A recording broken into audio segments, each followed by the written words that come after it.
Okay, continuing on with sine law, there's a problem with sine law, all right, and it's called the ambiguous case. Ambiguous meaning you're unclear, unsure.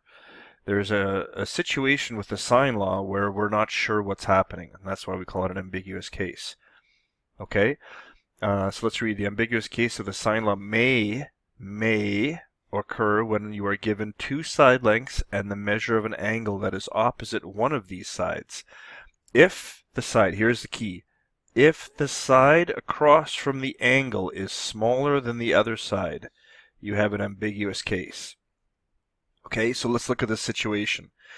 If this side, let's call it A.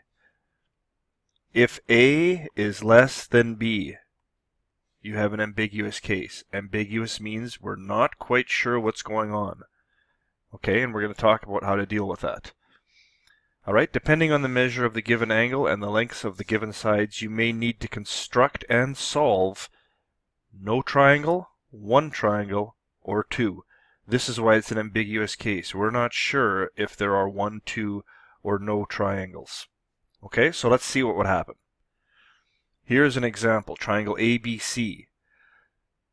Let's draw it, okay?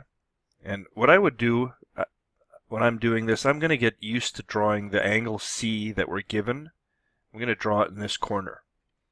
Okay, and then you can see here that the side across from the angle is 4, and then, do this, we'll say B is 10.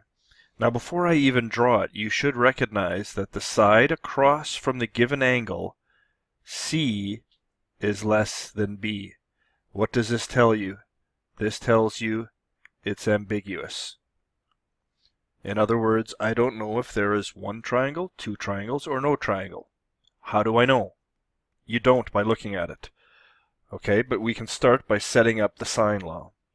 I know that sine of C over C equals sine of B over B. So sine of 30 over 4 equals sine of B over 10. All right, let's cross multiply. So 4 sine B equals sine 30 times 10. And so sine of B equals sine of 30 times 10 over 4. At this stage, you still don't know what's happening. You don't know if there's going to be 0, 1, or 2 triangles. Okay, but when we go to find angle B, you're going to get sine of 1.25. And if you put this in your calculator, you get error. What does error mean? Error means that there is no triangle. There is no value for angle B that could make this possible. Okay, why is it no triangle? Because it says error. Okay, let's try the next one. A little bit of a change here, but you can still see that the side across from the angle is a smaller one. C is still less than B. This means we have an ambiguous case. Again, I don't know. Is there 0? Is there 1? Is there 2 triangles? I don't know. That's what I have to figure out. So we'll draw it the same way. CBA. Here's 30. This is 5. This is 10. Set it up the same way. Sine of C over C is sine of B over B. Sine of 30 over 5 is sine of B over 10. So if I do my cross multiplying, I get sine of B is sine of 30 times 10 divided by 5. And this is going to be 1, and so angle B is going to be 90 degrees. So let's draw that. This turns out to be 90 degrees. If that's the case, there is one triangle. if it's 90 degrees. Okay? Now the problem comes for the next situation. So again, I just changed just a little bit. I made it a little bit bigger, but it's still, C is still less than B. So we still have an ambiguous case. Okay? So let's draw it again.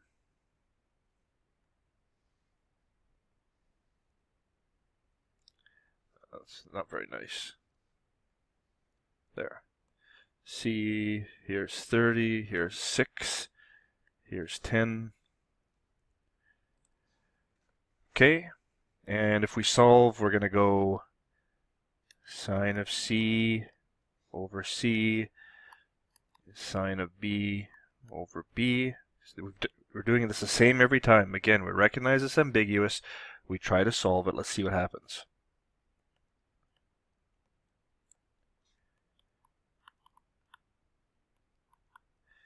And so you get sine of B is sine of 30 times 10 divided by 6. So sine of B is 0.8333, etc. And so angle B is going to be, let's try it, 5 divided by 6. Shift. And so it gives me 56 degrees. Okay, now what's going on here? Let me write in 56 degrees. Alright, so the first case we had no triangle. The second case we had one triangle. Here is where you get two triangles.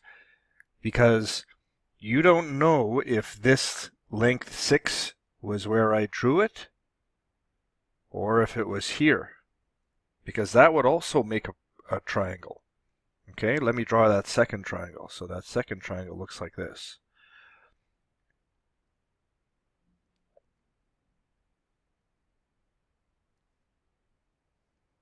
Okay, you still have C, you still have A, you still have B, you still have this is 30, you still have this is 6, and this is 10. But obviously you can see this angle is not 56 degrees. So what's the other angle B? Okay, to get this, now I'm going to show you the long way to figure this out. Okay, just bear with me for a second. If you look at this triangle right here, can you see that these two lengths are both 6? That means this is 56, this would also be 56. Alright, if that's the case, then what's this angle? Well, you should be able to see that you have 180 degrees. If this is 56, this must be 124 to add up to 180. So to get B, you're going to go 180, take away 56 for 124 degrees. Okay? And now you've got two separate triangles. The two triangles are this big one right here, or the red one. Okay? So I would like you to do this. Triangle 1, triangle 2, we'll go ABC, ABC. Okay? Now we were given angle C is 30 degrees. That's going to be the same for both. We were given side C is 6 for both. We were given side B is 10 for both. And then we figured out angle B is 56. And we found the other one was 124. After you do this step right here, to give your second triangle, you treat these two separately. Okay? We can figure out this angle by subtracting from 180. So you would go 180, take away 56, take away 30. Okay, so that's going to be 94.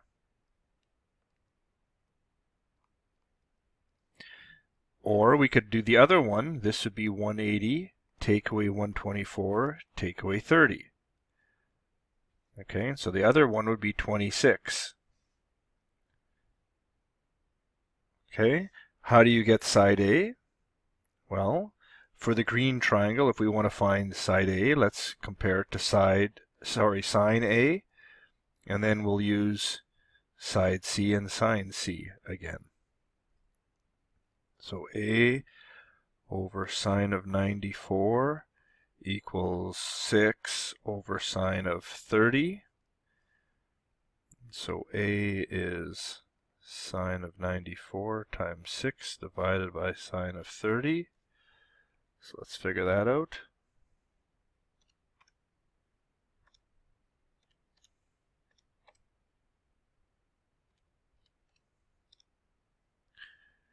Okay, and I get 11.97, so A is 12.0.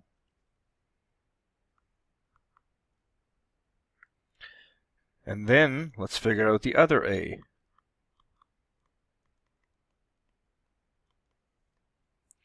Okay, so how is it going to be different? Well, my angle A is different,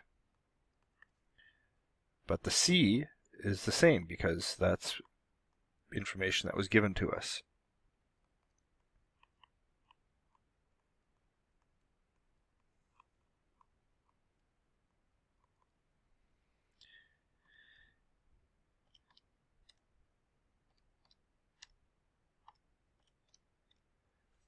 All right, and this time I get 5.3.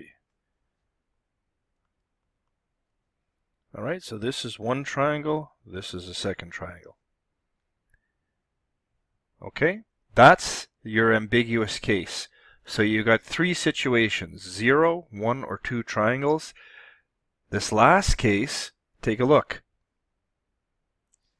This is C is greater than B. So in this case, not ambiguous, you just go ahead and solve the one triangle.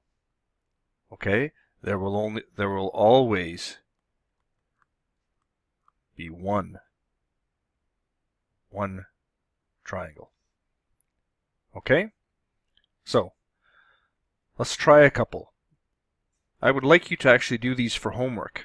Okay? I'm going to get you to do them for homework, and then I will post the answers in the lesson tomorrow. Okay? It'll be part 2.